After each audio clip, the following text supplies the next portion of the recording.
দেশের 12টি city corporation ও নরসিংদীর পৌর এলাকা বাদে আগামী রোববার 4 আগস্ট থেকে খুলছে প্রাথমিক বিদ্যালয়। পরিস্থিতি স্বাভাবিক হলে ওইসব এলাকার স্কুলও খুলে দেওয়া হবে।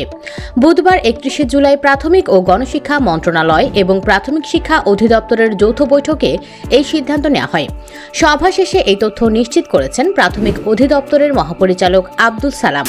তিনি বলেন, 12টি সিটি কর্পোরেশন এলাকা ও নরসিংদী পৌর এলাকায় অবস্থিত প্রাথমিক বিদ্যালয়গুলো বাদে দেশের অন্যান্য এলাকায় স্কুল খুলে দেওয়া হবে। তিনি আরও বলেন, ক্লাসের সময়সূচিতে কোনো পরিবর্তন আনা হয়নি। আগের রুটিন অনুযায়ী পাঠদান চলবে, তবে সংশ্লিষ্ট জেলার কারফিউয়ের সময় অনুযায়ী শ্রেণীকক্ষের সময় কমানো কিংবা বাড়ানো যাবে। বিষয়টি জেলা প্রাথমিক শিক্ষা কর্মকর্তা নির্ধারণ করবেন। গত 1 জুলাই থেকে পাবলিক বিশ্ববিদ্যালয় ক্যাম্পাসে শুরু হওয়া এই আন্দোলন ছড়িয়ে যায় সারা দেশে। এক পর্যায়ে ব্যাপক সংঘাতে শিক্ষার্থী সহ ব্যাপক প্রাণহানির ঘটনা ঘটে।